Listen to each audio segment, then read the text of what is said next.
ముగించేసుకుని సమయం కొద్దిగా ఉంది కాబట్టి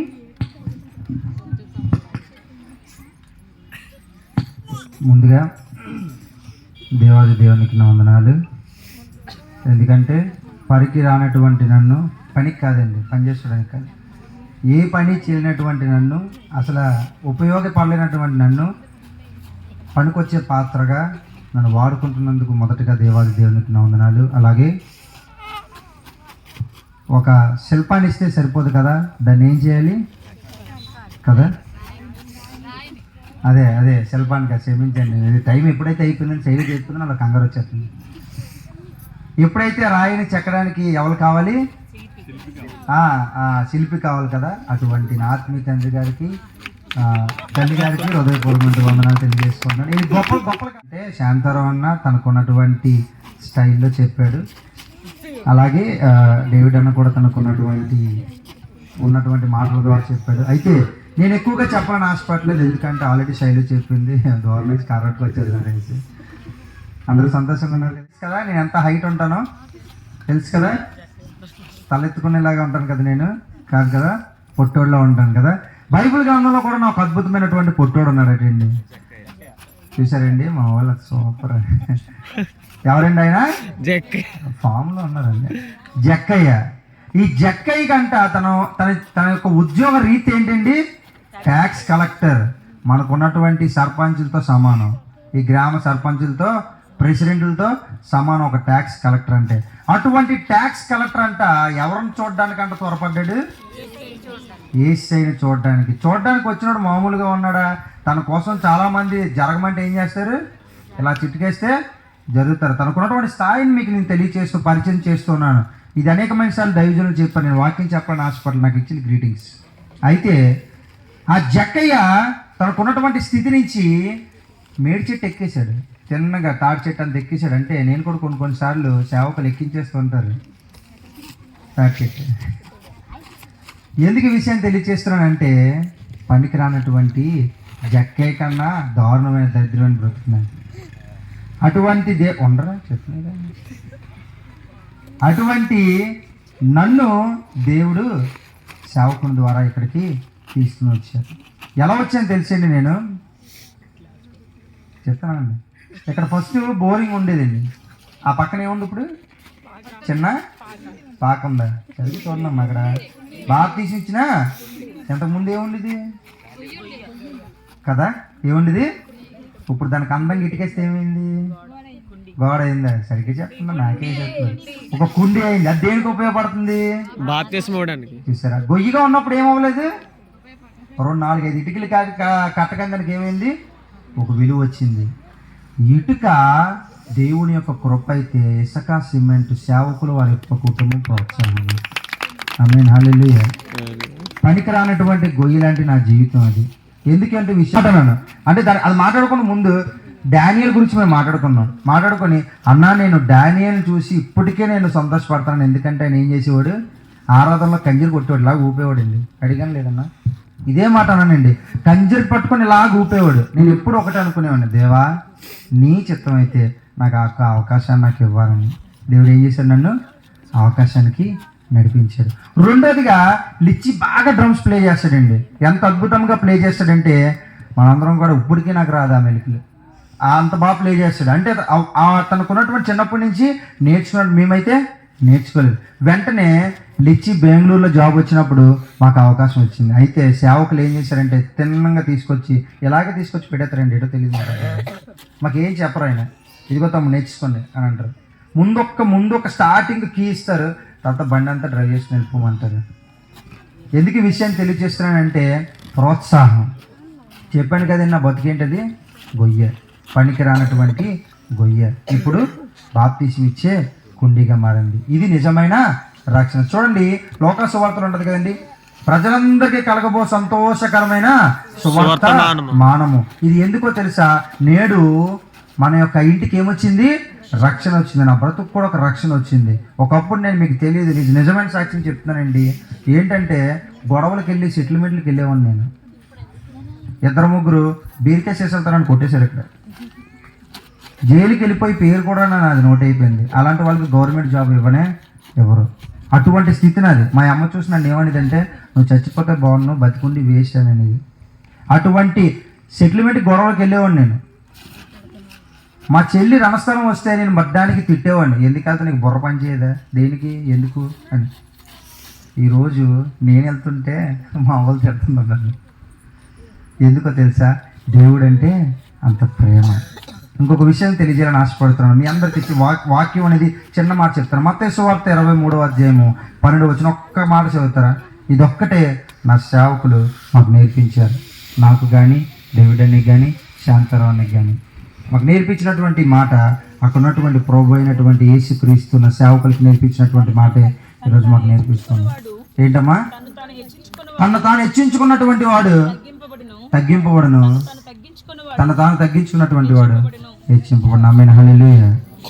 తను తాను ఎప్పుడైతే తగ్గించుకుంటాడో అంట హెచ్చింపబడతాడు. ఎందుకు విషయం తెలియజేస్తున్నంటే, సేవకులు ఇదంతా నడిపించగల క్యాపబిలిటీ ఆయనకు ఉంది. మైక్ లైన్ సెట్ చేయగలరు, కీబోర్డ్ కొట్టగలరు, డ్రమ్స్ కొట్టగలరు, ఆరాధన చేయగలరు, వాక్య పరిచర్య, అలాగే అందరినీ గ్యాదర్ చేయగలరు, అందరినీ తీసుకొని రాగలరు, అన్నీ ఆయన చేయగలరు. కానీ ఆయన ఒక అవకాశాన్ని మాకు ఎందుకు ఇచ్చారో తెలుసా? నేను ఏ సేవ అయితే చేయాలని ఆసక్తి కలిగి ఉన్నానో అందులో మీరు కూడా ఏమవ్వండి, పాలి భాగస్లో ఉన్నాను. ఆమేన్, హల్లెలూయా. ఇలాగే అనుకున్నట్టండి అపవాది కూడా. నేను ఆరాధన చేస్తున్నాను, ఎలాంటి వాడిని? నేను గొప్పవాడిని, దేవుని కన్నా గొప్పవాడిని. ఏం చేసేదో తెలిసింది, కుడికాలతో తన్నేసాడు. మీ అందరికి అర్థమవుతుంది కదండి ఎందుకు ఈ విషయం తెలియజేస్తున్నాండి. చాలామంది దైవజనులు, రాజ్ ప్రకాష్ పాల్ గారు ఎంతమంది తెలుసమ్మా? చాలామంది తెలుసు. అద్భుతమైన ఆరాధనలు చేయగలిగినటువంటి వ్యక్తి అయినా. తన తండ్రి జయప్రకాష్ పాల్ గారు, తన కుమారుడు రాజ్ ప్రకాష్ పాల్ గారు అంటే సేవని తన కుమారుడు ప్రారంభించాడు, తను అలా కంటిన్యూ చేస్తున్నాడు. ఈరోజు మన సేవకులు మాకేమిచ్చారు? ఈరోజు నాకు ఆరాధన నడిపించే ఒక అవకాశం ఇచ్చారు. అంటే మీకు సింపుల్గా చెప్పాలంటే, ఇక్కడ చిన్నపిల్లలు ఎవరు లేరు. గాలిపటం ఎవరమ్మా? అందరికీ తెలుసమ్మా గాలిపటం? తెలుసా? బాగా ఎగరేస్తారు కదండి గాలిపటం. సంక్రాంతి వస్తే ఎగరేస్తారు మన రైతులు ఎక్కువ. ఆ గాలిపటం అంట ఆకాశంలో ఏం చేస్తుంటుందంట, నన్ను ఎవరు చోట్ల నేను ఏకాంతంగా ఏం చేస్తున్నాను, ఎగిరిపోతున్నాను అనుకుంటుంది. కానీ దానికి తెలియనటువంటి ప్రాబ్లం ఏంటంటే, దానికి ఒక తాడు ఉంది, దాన్ని పట్టుకున్నటువంటి ఒక గట్టి పట్టు ఒకటి ఉంది. ఆ తాడు ఉన్నంత వరకు గాలిపటానికి ఏంటుంటుంది అండి, విలువ. ఆమేన్, హల్లెలూయా. ఎందుకు ఈ విషయం చెప్తున్నాంటే, తగ్గింపు జీవితము దేవుని సన్నిధిలో ఆ చివరన ఎందాక కిమ్ అక్కడ కూర్చున్నాడు, ఎందాక కారులోకి వెళ్ళిపోలేదని చెప్తున్నాను. ఆ చివరన కూర్చున్నటువంటి కిమ్ము ఇక్కడికి వచ్చి కూర్చునే అర్హత ఆయనకు ఉంది, మాకు లేదు. ముఖ్యంగా నాకు లేదు. ఎందుకో తెలుసా? నేను అక్కడ ఉండాల్సినటువంటి వాడిని. ఎప్పుడు నేను దేవుడితో మారుతున్నాను, మనం డోర్ మ్యాట్సే అన్నా. ఎందుకంటే దేవుని సేవ చేయాలంటేనంట ముందుగా దొడ్డపడిని అపేక్షించాలంట. అపేక్షించాలమ్మా, అపేక్షించాలి. ఇది ఎందుకు చెప్పని తెలుసా? నా సేవకులు మాకు అది తెలియజేశారు. మీరు ప్రభు సేవలోకి వెళ్తున్నారంటే, పరిచర్ని మీకు అప్పగిస్తున్నామంటే మీరు ఏం చేయాలి? ఆ గిన్నెలు తోమన్నా తోమేయాలి, ఒకరు మాటలంటే పడాలి, ఒకరు ఏదైనా చేయమంటే చెయ్యాలి. మీరేమీ గొప్ప కాదు. ఇదే నేను నేర్చుకున్నాను, మీకు అది నేను ఏం చేస్తున్నాను, నేర్పిస్తున్నాను. గాలిపటం ఎగురుతుందని కాబట్టి విర్రవేగలేదు. ఒకవేళ విర్రవీగితే అపవాదుల కిందన కూలిపోతాం. దాన్ని పట్టుకోవడానికి సేవకుడు మా మధ్య ఎప్పుడు ఇలాగా తిప్పుతూనే ఉంటారు. దారుణం ఎవరో తెలుసా? ఆత్మీయ జీవితం. ఆమేన్, హల్లెలూయా. ఈ ప్రభు ఇచ్చినటువంటి ఆత్మీయ జీవితం అనే దారాన్ని సేవకుడు ప్రతిరోజు, గాలిపటం అనగా మేమే, సేవలో మేము ఉన్నటువంటి మేమే ఎగురుతూ ఉంటే పట్టుకోనంట మమ్మల్ని ఏం చేస్తున్నారు, ఆయన నడిపిస్తున్నారు. ఎప్పుడైతే మేము అది నడవడం నేర్చుకుంటూ ఉన్నామో ఈ రోజు వరకు ఈ స్థితిలో ఉన్నామంటే మేము ఊహించండి. నేను ఎప్పుడూ కూడా ఊహించలేదండి ఇలా డ్రమ్స్ కొట్టడం కానీ, ఇలాగా ఇక్కడ కూర్చొని ఆరాధన చేయడం కానీ. నాకు అసలు అలాగే తిరుగుతుంటాడు, అలాంటివి నాకు తెలియవు. ఎందుకంటే ఇవేవి కూడా నాకు రావు. నేను సొంతగా కూడా ఆ టైం అయిపోయింది, సారీ అమ్మ, ఈ సబ్జెక్ట్ మర్చిపోతాను. ఇవన్నీ కూడా నాకు రావు. ఇవన్నీ కూడా సేవకులు మమ్మల్ని ప్రోత్సాహపరిచి ఇవన్నీ కూడా ఒకే ఒక వ్యక్తి చేసేవారు, ఆయనే బి రవికుమార్ గారు. హల్లెలూయా. చప్పట్లు కొట్టున్నాము, మర్చిపోయారు. ఇవన్నీ పరిచయాలు ఆయన ఒక్కడే చేసేవాడు, ఆయన ఒక్కడే నడిపించేవాడు, ఆయన వెనకాల మేము పరిగెట్టేవారు. ఆయన వెళ్ళిపోయినప్పుడు సేవకులు, మీకు తెలుసో తెలియదు కానీ, వాళ్ళ తల్లి వారి యొక్క భార్య ఒళ్ళోని రవణ్య పడుకొని ఉంటుంటే తల అలా పట్టుకొని సేవకులు ఒక్కసారి ఒక తెలియనటువంటి బాధలోకి ఆయన వెళ్ళిపోయారు. కన్నీళ్ళు వస్తే సంఘం కూడా ఇంకా దారుణంగా ఏడుస్తుందని తనలో తను కృంగిపోయారు. మీకన్నా సేవకులకి రవణ్య ఒక మూల స్తంభం. అటువంటి మూల స్తంభం పడిపోయినటువంటి స్థితిలో సంఘం ఏమైపోద్దా, సంఘం వదిలేస్తున్నాను ఆ రోజు. ఎందుకు ఈ విషయాన్ని చెప్తున్నానంటే అంత సపోర్ట్గా ఉన్నారు. ఏ రోజు కూడా నేను సేవకులతోని సేవకుడిలాగే ఉన్నానని ఏ రోజు కూడా చెప్పుకోలేదు. ఆమేన్, హల్లెలూయా. ఎందుకు ఈ విషయాన్ని తెలియజేస్తానంటే క్యాలెండర్ మీద ఫోటో వేస్తే పేరేసి కింద BALL ఏదో పేరు రాస్తేనే సేవకులు తిట్టేవారని నాకు ఒకరోజు ఫోన్ చేసి చెప్పాడు. కానీ ఈరోజు అటువంటి బిరుదు దేవుని కృపను బట్టి సేవకునికి ప్రోత్సాహం బట్టి ఏమైంది, పక్కన చేరింది. ఎందుకు?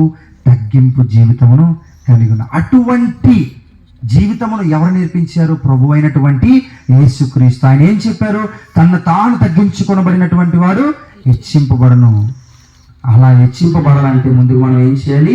తగ్గింపు జీవితాన్ని కలగాలి. నాకు వచ్చిలే, నాకేం పోయి, నేను ఎక్కడ పాట పాడగలను, ఆరాధన చేయగలను, ఇంకో మందిరం ఇస్తే ఇంకోటి కూడా నడిపించేస్తానని ఎప్పుడైతే మనలో గర్వం మొదలవుతుందో నాశనం కంట ముందు. సామెతల గ్రంథం ఉంటుంది కదండి, గర్వం ముందు ఏం నడుస్తుంది?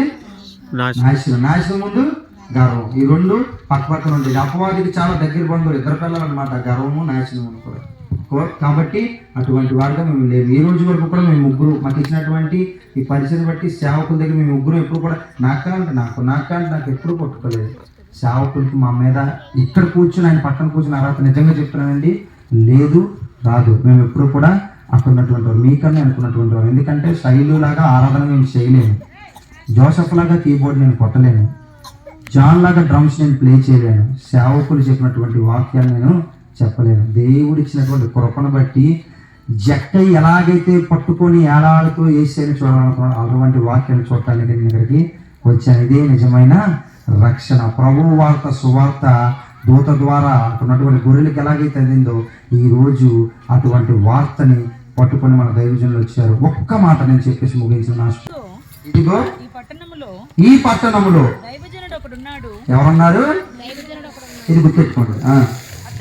అతడు బహుగణుడు, అందరికీ తెలుసు. Okay, next.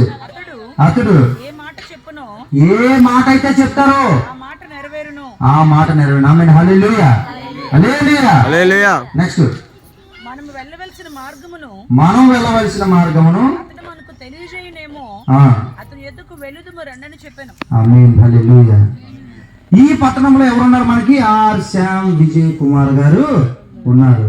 ఈయన ఏది చెప్తే అది జరుగుతుంది. ఎందుకు? ఇతని వెనక ఎవరున్నారు? నజరేయుడైనటువంటి యేసు, పరిశుద్ధాత్మ దేవుడు ఇతను నడిపిస్తూ ఉన్నారు. కాబట్టి ఇతను ఏం చెప్పినా కూడా జరుగుతుంది మనకి. ఎందుకంటే ఈ యొక్క ఆత్మీయ జీవితంలోని మేము ఇదే నేర్చుకున్నాం. నిజంగా చెప్తున్నామండి, ఓపెన్గా మీరందరూ కూడా అద్భుతంగా ఆరాధన చేస్తారని ఆయన చెప్పారు. నిజంగా జరిగింది.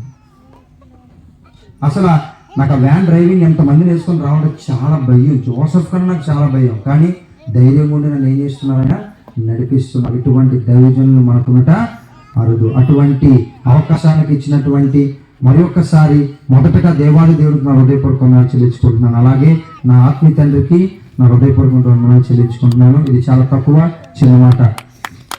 అయిపోలేదు, ఎంత ఉంది? ఏం లేదు, అయిపోయిందండి.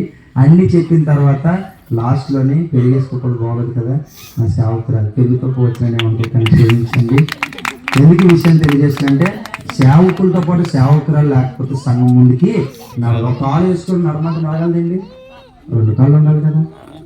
నేను అందుకే విషయం తెలియజేస్తున్నాను. వాళ్ళిద్దరూ లేకపోతే సంఘం లేదు, వారి ప్రోత్సాహం లేకపోతే ఇక్కడ కూడిక లేదు, వారి యొక్క సంతోషం లేకపోతే మనకు సంతోషం లేదు.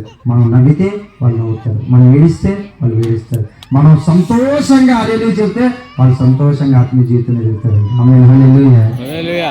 కాబట్టి ఏమైనా తప్పు ఉంటే, ఏమైనా తప్పుగా చెప్పుకుంటే నన్ను క్షమించండి. ఈ చిన్న మాటలు అవకాశం ఇచ్చినటువంటి శైలికి మళ్ళీ ఒకసారి హృదయపూర్వక వందనాలు చెల్లించుకుంటున్నాను.